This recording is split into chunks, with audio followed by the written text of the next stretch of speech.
السلام علیکم ورحمۃ اللہ وبرکاتہ۔ بسم اللہ الرحمن الرحیم وبہ نستعین۔ الحمد للہ رب العالمین والصلاة والسلام علی سید الانبیاء والمرسلین وعلی آلہ وصحبہ الی یوم الدین۔ محترم سامعین و ناظرین، آج کی اس درس حدیث میں ایک اہم حدیث لے کر کے حاضر ہیں۔ متفق علیہ حدیث ہے، حضرت عمر بن الخطاب رضی اللہ تعالی عنہ سے مروی ہے۔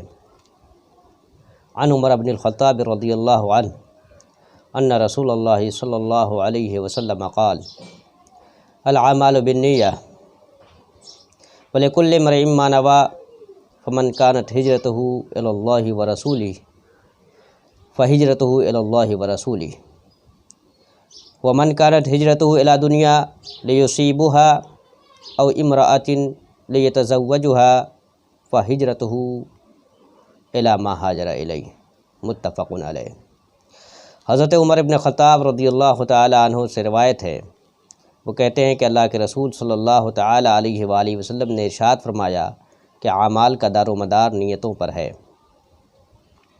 اور ہر شخص کے لیے وہی ہے جس کی اس نے نیت کی، لہذا جس کی ہجرت اللہ تعالیٰ اس کے رسول صلی اللہ علیہ وآلہ وسلم کی طرف ہے، اس کی ہجرت اللہ تعالیٰ اس کے رسول صلی اللہ علیہ وآلہ وسلم ہی کے لیے شمار ہوگی، اور جس کی ہجرت دنیا حاصل کرنے کے لیے ہے یا کسی عورت سے شادی کرنے کے لیے ہے تو اس کی ہجرت اسی کے لیے ہے جس کے لیے اس نے ہجرت کی ہے۔ یہ متفق علیہ حدیث ہے۔ دیکھیے، اس حدیث میں نبی اکرم صلی اللہ تعالی علیہ وآلہ وسلم نے انسانی اعمال کا دار و مدار اس کی نیتوں پر رکھا ہے، اور بڑی خوبصورت مثال پیغمبر دو عالم صلی اللہ علیہ وآلہ وسلم نے یہاں بیان فرمائی ہے۔ ہجرت کہتے ہیں ایک جگہ کو چھوڑ کر کے دوسری جگہ چلے جانا، یہ ہجرت مکانی ہے، اور ہجرت کہتے ہیں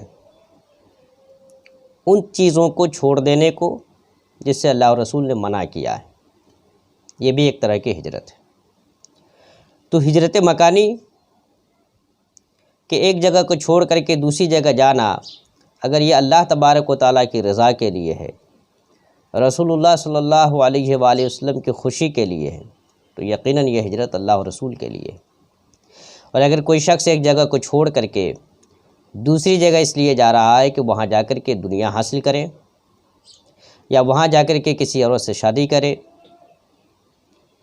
تو اگرچہ وہ ہجرت مہاجرین کے ساتھ ہو رہی ہے، لیکن چونکہ اس کی نیت اللہ رسول کی رضا نہیں بلکہ کچھ اور ہے، اس لیے اس کی ہجرت اسی کے لیے شمار ہوگی جس کی اس نے نیت کر رکھی ہے۔ تو انسانی زندگی میں نیت کا بڑا اعتبار ہے۔ ہم جو کچھ بھی کرتے ہیں ان تمام اعمال میں ثواب کا ترتب نیتوں کی بنیاد پر ہوتا ہے۔ جیسی ہماری نیت ہوگی ویسا ہی ہمیں اس کا پھل ملے گا۔ مسلم شریف کی اسی مناسبت سے ایک حدیث ہے، عن ابی ہریرہ رضی اللہ عنہ قال قال رسول اللہ صلی اللہ علیہ وسلم: ان اللہ لا ينظر الى اجسادکم ولا الى صورکم ولکن ينظر الى قلوبکم، رواہ مسلم۔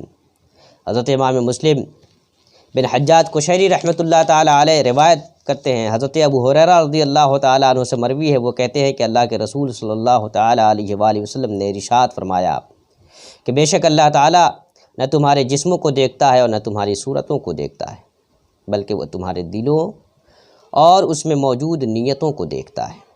اس حدیث کو امام مسلم رحمۃ اللہ علیہ نے روایت کیا ہے۔ اسی طرح کی ایک اور حدیث امام مسلم کی ہے، وہ بھی حضرت ابو ہریرہ رضی اللہ تعالی عنہ سے مروی ہے، ان اللہ لا ينظر الى صورکم واموالکم ولکن ينظر الى قلوبکم واعمالکم۔ اس میں الفاظ بدلے ہوئے ہیں۔ روایت کے الفاظ یہ ہے کہ بے شک اللہ تبارک و تعالیٰ تمہاری شکلوں اور تمہارے اموال کو نہیں بلکہ وہ تمہارے دلوں اور تمہارے اعمال کو دیکھتا ہے۔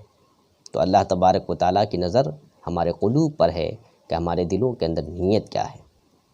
ہم جو بھی عمل کر رہے ہیں اگر نیت خیر سے کر رہے ہیں تو یقیناً اس کا بہتر نتیجہ ہمیں دیکھنے کو ملے گا، اور اگر بشکل اعمال ہم خیر کا کام کر رہے ہیں لیکن نیتوں میں فساد ہے، نیتوں میں فتور ہے، تو اس کا نتیجہ ہمیں اچھا نہیں ملے گا۔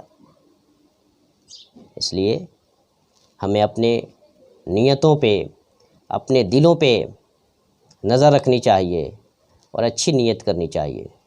کہا جاتا ہے کہ نیت المومن خیر من عملہ، کہ مومن کی نیت اس کے عمل سے بہتر ہے۔ بسا اوقات ہم کسی چیز کی نیت کرتے ہیں بھلائی کرنے کی اور کسی وجہ سے نہیں کر پاتے ہیں، تو علماء کی تشریح کے اعتبار سے اس بھلائی کا ہمیں ثواب مل جاتا ہے۔ بسا اوقات ہم برائی کی نیت کرتے ہیں اور برائی نہیں کرتے ہیں تو اس کا گناہ ہمارے حصے میں نہیں لکھا جاتا۔ اس لیے ہم اپنی نیتوں پہ خاص دھیان رکھیں۔ اللہ تبارک و تعالی ہمیں پاک فکر کے ساتھ ساتھ پاک قلب کی دولت سے مالا مال فرمائے۔ آمین ثم آمین، بجاہ سید المرسلین، وآخر دعوانا ان الحمد للہ رب العالمین۔ السلام علیکم ورحمۃ اللہ وبرکاتہ۔